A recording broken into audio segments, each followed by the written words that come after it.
Well, welcome back to the Christ Centered Life. And on this episode, we want to discuss a topic that is very near and dear to you and to me in this season of our life, and that is commissioning your graduates to be missionaries. Yeah, and we are specifically talking about from a family perspective. hmm So you and I are getting ready to send off our firstborn child. We have 5 children, and our firstborn Jackson he'll be graduating high school, headed to college, and so we're sending him out. hmm The Bible says that children are like arrows in a quiver. And so we have the picture that we've pulled the string back on the bow and we're getting ready to release him. hmm And so he's headed off to college and we're thinking through these things. hmm This is of course something that a church could do, but we're thinking of it from a family standpoint. Yeah, and so our church will be commissioning him, and we're grateful for that. But we also see, just as there is corporate worship and family worship, we see that there is a church family part of this, but there's also our personal family part of this. And so we want to talk through today some aspects of what we want to do as a family, what we've been doing as a family, really intentionally over the last year and a half, a little more emphasized, but really since he's been born, a lot of Yeah, this started at absolutely. birth, and some of these things the Lord has just developed in us and developed in him over the span of the last 17 years. And so for those of you who are maybe just starting your families, we want to encourage you with these things. For those of you who are in the same season that we're in, we want to encourage you to take a step of intentionality and look at some of these things as well. And then for those of you who maybe you feel beyond this season, I'm sure there are people in your life who you have Right. influence over that you can be a part of helping point them to a Christ-centered point of view. Grandchildren, nieces, nephews, even people in your local church hmm that you can help think in these ways. And we have 5 children, so this is the first one. hmm So prayerfully, we're doing this well. I feel like we'll learn some things, hmm and then maybe by number 5, we'll get it right. Yeah. But we do want to share what we're thinking now and kind of how this process is working itself out. I just wanted to ask before we get into the list. We have a list of 4 things that we want to talk about, but just for you personally, this is something that really is right at the heart of your calling. hmm So where my calling is to pastor a church and to do ministry, and certainly you do a tremendous amount of ministry with people outside of our family, but you feel like the center of your calling is our home. hmm And so this hits really close to you. So I know it's an emotional time. We'll talk about emotions a little bit, but how satisfying is it to be in this moment and kind of watching this unfold? It has been incredibly rewarding Hmm. to watch all of these things unfold in Jackson's life, and to watch him becoming the man that God has created him to be, but also to watch the hand of the Lord so faithfully leading us and leading him in this process. It has built my faith so Hmm. much, and things that you question: have I done everything I need to do? Have I done the right things? Have we focused on what we need to focus on? And these last particularly few months, God has just given us an opportunity to see, yes, that He has faithfully led through us, and He has faithfully led through others, to create in Jackson what he needs for this season and for this time. And He's even using this season and this time to prepare him for future seasons and future times. But it's incredibly rewarding. And we do all the things to prepare for the celebration, looking through pictures for slideshows and, thinking back over the span of his life. And it is something unique that I really just hadn't thought about until a sweet friend brought it to my attention, that it was a unique opportunity for me to be able to be his teacher all the way through Yeah. and to see that growth in him, and, to remember when he began reading and loved it, and when he struggled through math concepts but conquered it, or when he was late on a project but then learned from that, and so to watch those areas of growth develop in him, I had a front row seat for all of that, and so that was really a joy. But And yeah, I it's want to been I want to emphasize something that you said because anytime I can get to a microphone and have people hear this, the teenage years do not have to be horrible years. mm-hmm, We now have 3 teenagers in our home, and I think I can say without hesitation that we have enjoyed the teenage years with our children as much as, if not more than, we have enjoyed other stages of life. Mhm. I mean, I love having little cute human beings running around saying funny things. That's a really great stage. But watching our children grow into young men and young women and everything that comes with that, that has been such a joy for us. Mhm. And so much of that has to do with our children choosing not to take the path that the world tells them they should take as teenagers, this, Mm. like rebellious, uh, disrespectful path. And so I'm very thankful to have children who've chosen not to do that. And it's just been so enjoyable. I mean, Yeah. I've just really enjoyed um, getting to know my children as young adults. Yeah. That's been a tremendous gift. So Yeah, I agree. so we better get into this. We have a list of 4 things that we are thinking through, and we want to encourage you to think through these things in the same way and just share a little bit of our experience. And hopefully it'll be helpful to you, whatever stage of life you might be in Yeah. So with your family. in commissioning our graduates to be missionaries, the first thing we want to think through and remember is that it's important for us to stay intentional as parents. And so this really goes all the way back to the beginning. When I remember when I first found out that I was expecting Jackson, and I started asking people that I respected as parents, "Hey, what kind of items do I need to be able to, Yeah. you know, sustain a baby and Survive. To survive?" survive. How do we survive? Yeah, and then, what books are helpful, and reading those books, and being a constant learner, and asking questions of people who I thought were doing a great job, and trying to learn from those people, and gathering resources and all those things. So you start early with that, but that has not stopped. Yeah. And so in this season, we have been very intentional, really particularly with helping him to think through what's most important and what's that next And step. that's what we mean by intentional. Mhm. Because I think all parents do that. All parents run out for the parenting books and ask, "Hey, what should we do? And what do we do in this stage of life?" And I think a lot of parents put a lot of energy into where their kids are going to school and all those kind of things. What we're saying, though, is to back up all the way to this question: what is your goal in parenting? So is your goal in parenting to produce a child that can be rich, that can make a lot of money, that makes a big impact in the world, or is your goal to produce a Christ-like uh, human being, a Mhm. human being who is faithful to the Lord Jesus Christ in all that he or she does? Yeah. And keeping that goal in mind, and keeping that intentional target in mind Mhm. is really going to make all the difference, Yeah. because things kind of get crazy as you get closer and closer to college. There are so many options, Right. and there are a lot of options in high school as well. But I think the older that a kid gets, the more options there are. And how you say yes and no to those things really is determined by what are you aiming at. Yeah, and we really saw this come to light in a couple of ways with Jackson. So about a year and a half ago, if you had asked him, what do you hope to be able to do in college, he would have said, "Well, I really hope to be able to play baseball in college." That was one of his top priorities, one of his big hopes. And things really shifted for him when he felt a sense of calling to vocational ministry and to worship ministry. And when he sensed that calling, he realized he could not both be a part of Hmm. a music program in college or a worship program in college and baseball, be on a baseball team. Those are both very full time things, and so he kind of stepped back from that goal. But even before that, he was going Yeah, to exactly. showcases. He was looking for opportunities to be able to play baseball, and we had to have that conversation to say, "Hey, just like in his high school years when things were very difficult to even find an opportunity for him to play baseball, we had the conversation with him then.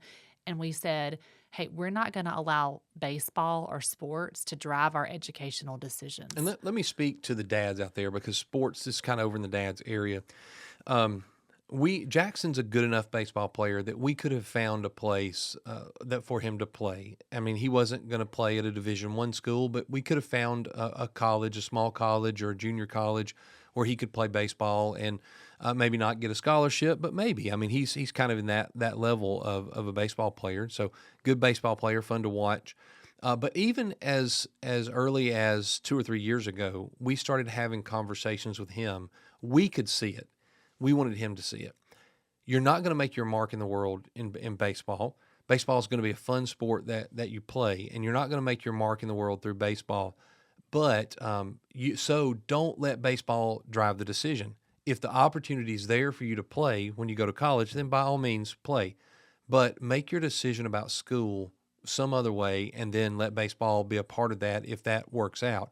And I just want to say that to dads, moms and dads who are listening, especially dads, because there's something in us when we have a child, especially a son, we look at them in the cultural South.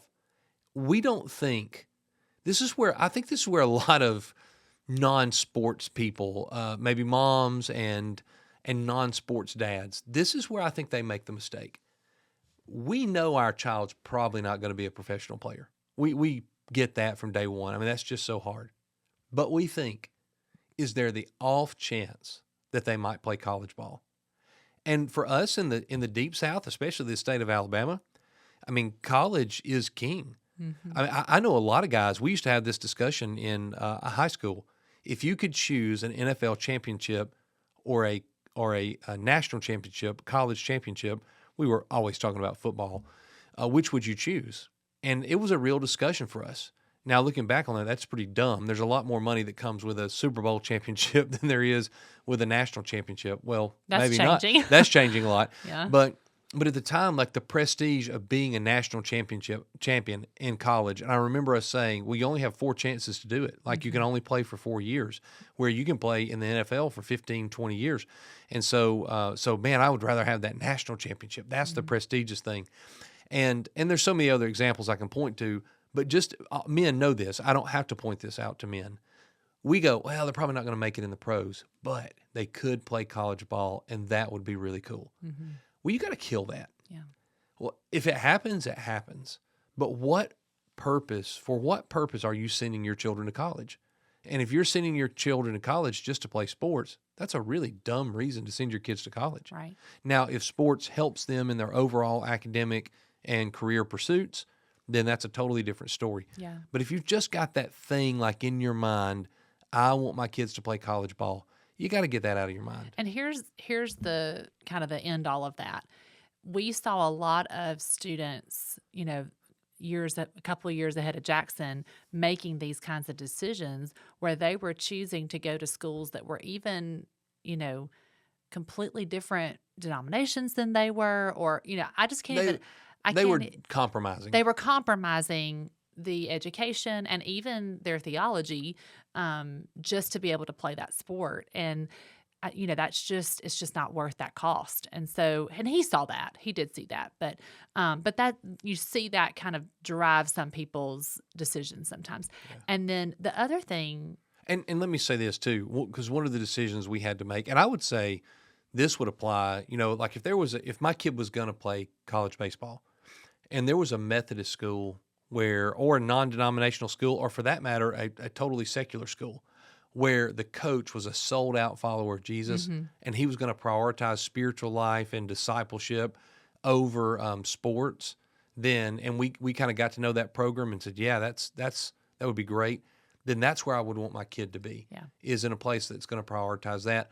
And some of the programs we looked into when we were still considering this, there were opportunities that he might be able to play there, but we'd gotten word back that, really, like, even if they're Christian schools, they just kind of claim to be Christian, especially the baseball program, and it's not really a Christ-centered deal. Yeah. So why would we put our son in that when our intention is to raise a sold-out follower of Christ? Mm-hmm. Now, your kid may be totally different. Your kid may be a top-notch athlete, and you're saying, hey, I'm going to send them to a particular school as an evangelist or a missionary. And if that's really your heart and really your goal, then God bless you, and I hope your son or daughter understands that. And there's certainly nothing wrong with that approach. Yeah. It's the intentionality thing that's missing. Right. Instead of like, oh, it'd be cool if he could play ball, how does that fit into the overall goal for your kid? And to have those conversations, if that's the path that the Lord is leading your child to go, have those conversations and say, you are going as a missionary. In fact, we heard a testimony this past week of a baseball player who has seen that very calling and has led 7 other members on that team to the Lord in his time at baseball. So that kid went there knowing he was not there primarily to play baseball. Yeah. And that's what we're talking about. Yeah. And that So, applies to everything else too. yeah. Hey, I can get my kid into my kid's got a chance to go to Harvard. Okay, to what end Mhm. and for what intention? Yeah. My kid has a chance to go to MIT or to get into one of the prestigious military institutes. All right, but to what end and for what reason? Yeah. So keeping that goal in mind and being intentional. Yeah. And that's where we had to kind of come to the point of discussing, like, all right, where are Right. we going to send our kid? Yeah. And so that leads me to still under this umbrella of stay intentional. But with this decision, I had to be careful not to allow emotion to drive that decision.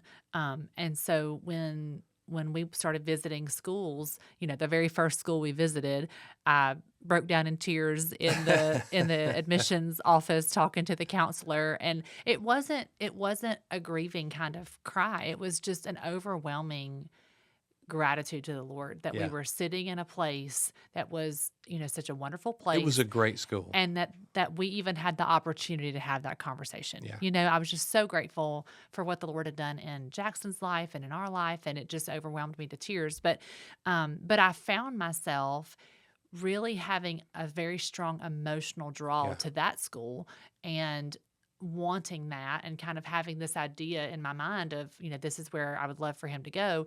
And you just lovingly reminded me that we cannot allow emotion to make that decision. We've got to look at all the aspects of the decision, and finances are a very big part of that decision as well. But we see this a lot in people who really want their kid to go to the Yeah. school that they went to Yeah. and their alma mater, and that's what's driving the decision as to the where versus, what opportunities has the Lord laid here, and how can we do this debt free?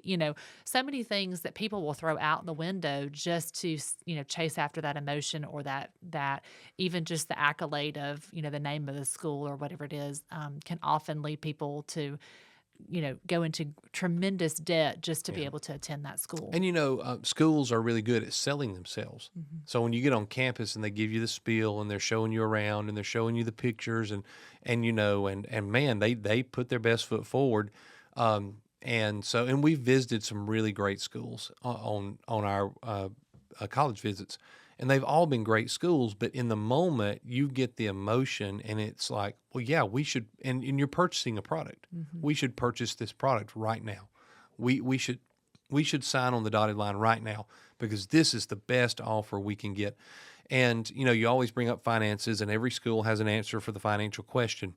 But when you step back and really look at it, pull the emotion out of it, and just evaluate things, then you can recognize, okay, this is probably the best route for us. So you got to remove emotion from it. Yeah. And that comes to also this intentionality comes to the whole conversation of, all right, public school, private Christian school, private Christian school in name only.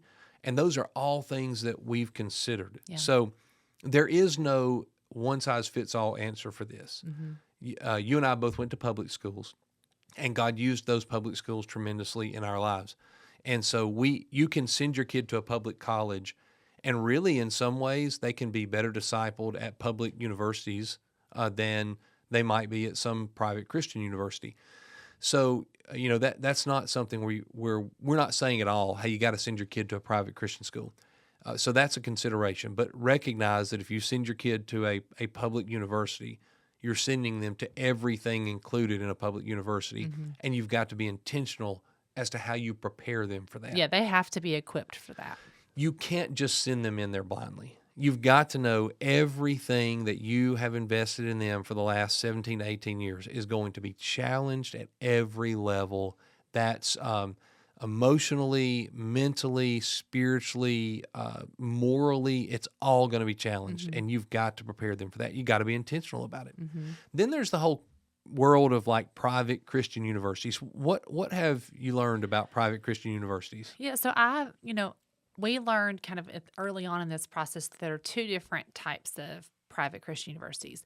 There are the private Christian universities who are what are called covenantal universities, and so those are you have to sign a covenant of belief statement in order to attend that university or teach at that university. And then there are others where it is not covenantal. They are the faculty, are would have some sort of an agreement on belief statement, but the student body not necessarily. And so I really struggled with that at the beginning because I thought the covenantal university to me feels like the better bubble to put my kid in, like it feels like the better place to go. But we did kind of weigh through that, and we came to the consensus that as long as we know what we're getting into, as long as we're not expecting, the school to be one thing and it's really not that, then it actually can be a big blessing. And so we kind of came to the place where he's going to go is one that is a Christian university that's not a covenantal university, meaning that there are students there who do not profess faith in Christ. And it was interesting in one of his scholarship applications recently, he voiced how excited he was about being able to go to a school where there would be opportunities for him to meet people who are not professing Christians and to be able to build relationships with people who don't know Christ in hopes of being able to lead people to the Lord. So I'm grateful for that for him. And then in the non-covenantal schools, the ones that say, "Hey, we want you here because we want to reach you for Christ," I think parents need to be aware. There's the real deal, and there's Christian in name only. Yeah. And here's what you'll get, especially as a Christian parent. They want your students, and they want the dollars that come with your students, whether those are scholarship dollars or financial aid dollars or dollars out of your own pocket. They need those student numbers, and Christian universities are fighting for students just like all other universities are. So be aware, especially if you're a Christian parent, they're going to present the Christian face to you. Mm-hmm. You're going to see, and you're going to say, this is the most Christian, God-honoring, Christ-centered university on the planet. Mm-hmm. But that may not be true. Yeah. You need to do your homework, talk to past students, just do a little bit of research into what a class is like. Find out who their professors are, find out what their professors are publishing and writing, and really do a deep dive to know what you're sending your kids into. Mm-hmm. There are plenty of so-called Christian universities out there that will lead your child away from Christ. Yeah. The faculty and staff will actually lead your child away from Christ. And so we're thankful. Jackson's going to the University of Mobile. We feel very good about the faculty. We feel very good about the staff, the leadership, the administration. We've kind of done a deep dive there and gotten to know a lot of the professors there, and we've talked to students. We've talked to students past and present, and we feel really good about the environment that's there. And the other schools that we looked at seriously, the ones that we considered seriously, mainly William Carey and Boyce College, both of them, we would say the same thing about them. Yeah. We felt really good about what we found at those schools, but you've got to do your homework because that's not the case at all. Christian, all universities that claim the label Christian. Right. Okay, so the first commissioning step is to stay intentional. The second one is to shepherd emotions. And we talked about this just a little bit with the school, but what we really mean by this is throughout the process, shepherding my own emotions has been really a fight. It's been all the way through. I'm tempted to be overly emotional. Have you almost teared up during this podcast? Oh, absolutely. Yeah, sure. I can see like the little listening. puddles gathering in Yes. the eyes because it is an emotional thing. It is, but shepherding those emotions, not stifling them, but shepherding them has been really important for me. And the way that I have done that is just being reminded of the truth of what's happening here and just really being turned to praising the Lord. Like it, anytime I get a little bit sad about, what is going to be changing, or I grieve a little bit about what feels like a loss, I'm quickly turned to glorifying God for what He's doing, and that it's a multiplication, it's not a subtraction, and that the Lord is just doing so much in all of this, and I'm grateful for that. But beyond that, shepherding emotions has also meant shepherding Jackson's emotions and particularly shepherding the siblings' emotions. Yeah. That's probably been the biggest one. That are you talking about the excitement over what the room situation might look like after Jackson leaves? That's a little bit of it. We've had to shepherd that emotion. Tone that down. We've had to say you need to put the tape measures and the paint splotches up. Right. So those of you who you probably don't know, most of you don't know, our children since day one have shared bedrooms. Mm-hmm. We've said we will have a girl's bedroom and a guy's bedroom. If the Lord blesses us with 15 children, we will have a girl's bedroom and a guy's bedroom. We will stack bunk beds in as much as we have to make that happen. And so we wanted to teach them to learn to live together, to learn to be patient and kind with each other. And we wanted kind of that environment and that laboratory to do so. And you know what? It has definitely provided opportunities for patience and It kindness. has. And so we've got some of our children who, although they are sad that Jackson's leaving, all of our kids love Jackson. They all love each other, but they all love Jackson. He's the big brother. He kind of leads the way. And so they're sad to see him go, but they're also like, they're already redecorating. They're like, In their what if we minds. do this? What if we swap that around? What if we move this to here and there? So there is that emotion. Hey, y'all, we're not going to do this. Jackson is still in the home. Right. And so we're going to wait until afterward, and then we'll sort all that out. So we've settled that emotion, or shepherded that emotion. We've also had poor little Marshall. Yeah, that's the biggest one. Yeah. Is he has struggled for a while now with the idea of Jackson not living at home anymore. And he just turned 6 years old.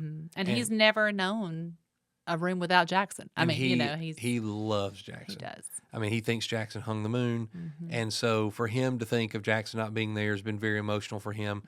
But, he'll be okay. He'll adjust to it. And he's had a couple of moments where he thought Jackson was like leaving for college right then. And that's been pretty emotional for him. But Yeah. we shepherd those. Right. And in shepherding his emotions, it's helped us shepherd our emotions.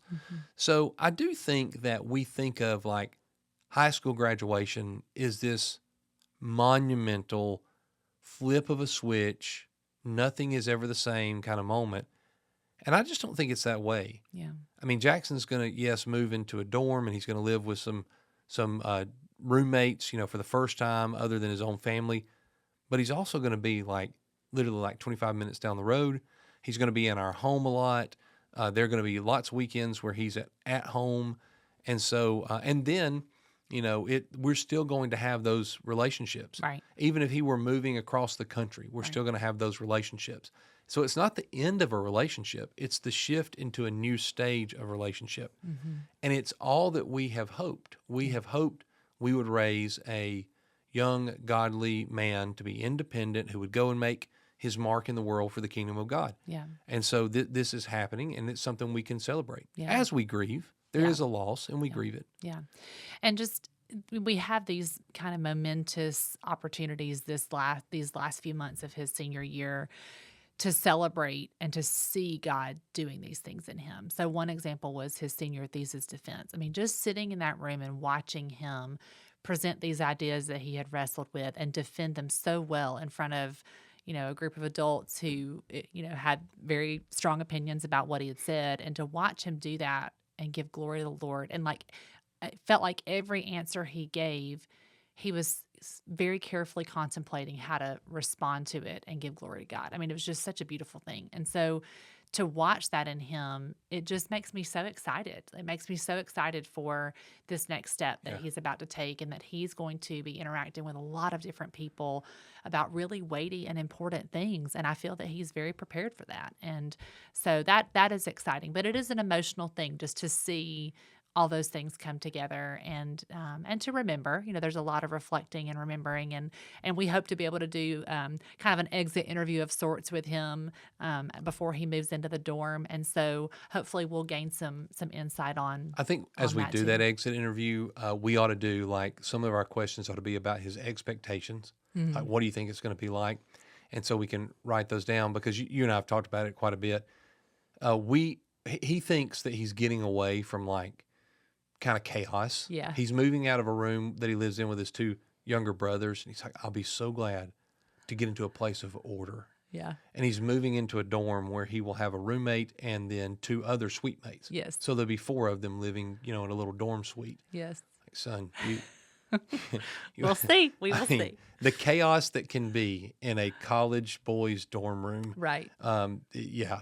We'll see. Yeah. We'll see how it goes. So If anybody's looking for graduation gifts for him, an air purifier sure, might be a yeah, good it might be a option. really good one. All right. So the third commissioning step here would be to build influence and release control. Yeah. Build influence.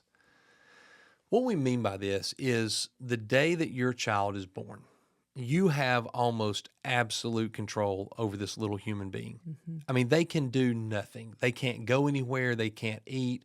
I mean, sometimes they can't even breathe until you slap them on the rear end. Everything, you control everything.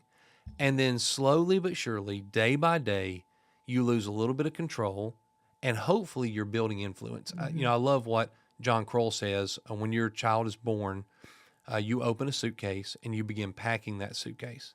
And 18 years later, they're leaving your house with that suitcase. Mhm. One thing you can't do is you cannot cram that suitcase. Mhm. You can't wait for the last 6 months and say, well, there's a few other things I better throw in there. You have to pack it all along. But as you get to this stage, you have to realize you are day by day losing more and more control. Mhm. It is exponential. The loss of control when they're a few days old is very minute. The loss of control when they're 17 years old, getting ready to head off to college, it is massive. You're Mhm. losing massive chunks of control every day. So hopefully you've built influence all along, and now is a time to focus on building influence. And that requires releasing control, which is a very scary thing to do. Mhm. The myth, though, is that you can somehow actually hold on to control. Right. And so you don't have a choice of releasing control. But if you cling tightly to what you can't actually keep, you will lose the opportunity to transition that to influence. Yeah. And so you've got to be, again, intentional about maximizing the influence side while carefully and appropriately releasing control. Right. And so, really, what this looks like is being involved in these kind of decisions, but helping them process through the decisions and allowing them to kind of feel the weight of their decisions, allowing them to fail, but being there when they do and supporting them. And then being intentional about spiritually influencing them. We want to build that spiritual influence as well. And it's the kind of thing where I think just living your life in a Christ-centered way and being a follower of Christ goes much further than you realize. Just being an authentic believer as a parent, as a person, goes so far. And, it's kind of one of those things where you kind of wake up one day and it's happened, and you can't Hmm. really draw the lines and connect the dots to see exactly how that happened. And it happened just last week. We were trying to remember exactly the context, and I don't, but we were in the kitchen. A lot was happening.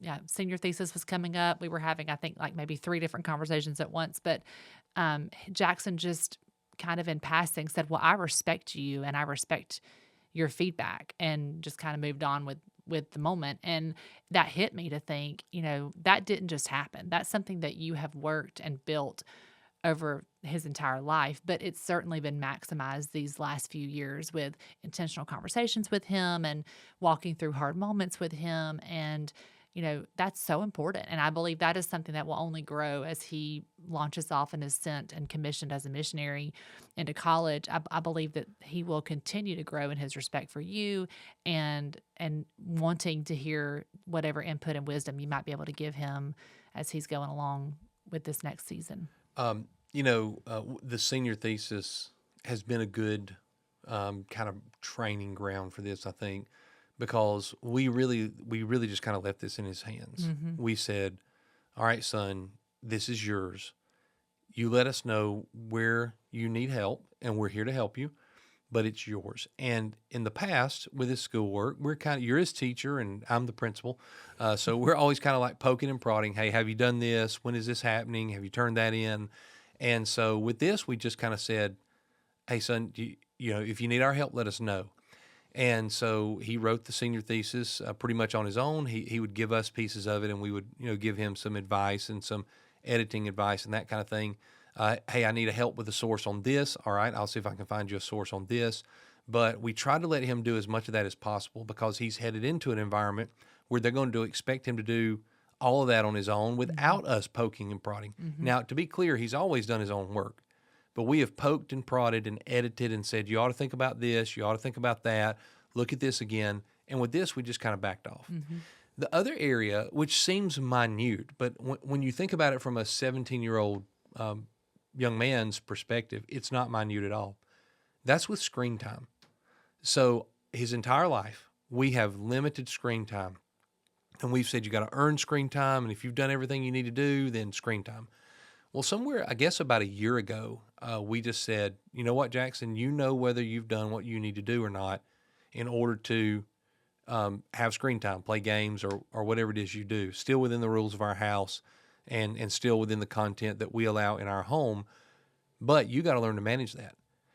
That was hard for me because I know that at 16, 17 years old, what a young man would want to do is just sit there and play video games all day. But the deal is, he's about to be in an environment where if he chooses to do that, he can do that. Mm-hmm. We won't even know about it. I mean, let alone be able to put any kind of controls on it. He can stay up all night playing video games if he wants to, and there's very little we can do about it. Yeah. So we wanted him to to release some of that control, recognizing that we couldn't actually hold on to it in the long term. And so that's another area where we've just said, okay, a little more screen time. And we've talked about it before. He has a Bark phone. And so that's going to change too, because a Bark phone, you can't use a Bark phone after you're 18 years old. So we're trying to work through what that looks like.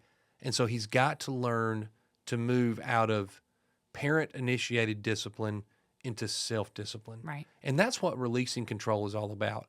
But then hopefully maintaining influence so that you can be there to help them. And then realizing that so many other people are going to come into their lives as influences. Yeah. And we have been the primary influencers. I think back to managing the emotions, recognizing that because someone else becomes influential in their lives, that doesn't mean that they're rejecting your influence in some way. Yeah. It just means that you've been the primary influence, and now they have opportunity to have access to other people on a larger scale. And so your influence kind of fades to the back for a little while. Those influences are there, and they're pretty heavy for a little while, but you'll always be, Lord willing, a consistent, strong influence in their lives. Yeah. And that we shouldn't sell prayer short in all of Amen. this. That we really need to pray specifically, and we have been, but we need to continue to pray specifically for him and for those influences that are going to come into his life, and that he would make good decisions. And so my prayer life has definitely increased Yeah, this mine year for him specifically, and praying scripture for him and all of these things. You know, I don't know if we should say this or not. There's the off chance that he would listen, but we have something coming up for him that is kind of prayer related. And so I just want to let you know that I have decided that I'm going to work my way through, and I'm going to make sure that each book gets a prayer. Okay. And so today I landed on that book that is all about the expression of marital love. Yeah, I saw the so, bookmark. Yeah, and so I decided, like, all right, man, I'm going to pray some things for my son now that I've prayed before, but not quite in this way that I've prayed for my son. Yeah. So It's anyway, been that's all really, I'll say. yeah, it's been really neat to allow that to guide prayer for him this year. Yeah. And just some of the things that the Lord has brought to my attention to pray for him. I would not have prayed for him had I not been using that as my guide. Yeah. Okay, so the last thing to remember on this list when commissioning your graduates to big missionaries is to prioritize time together. And this is something that I think everybody would probably say they're doing. Like you want to spend time with them. But if we're not careful, then there are all of these things that could steal them away, steal that time away. Friends and senior things and all the fun things that come along with that last year.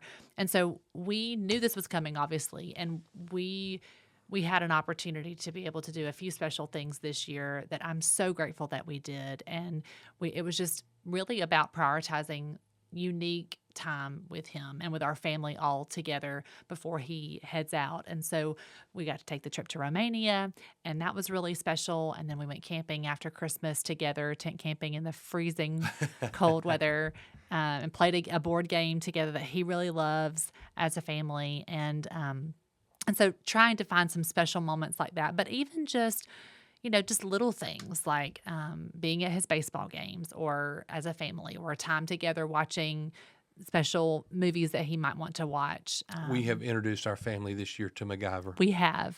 Like the original MacGyver. We do not recognize whatever the new iteration of MacGyver is. Correct. If it's not Richard Dean Anderson with a mullet, it's not MacGyver. Yeah. So that's been fun.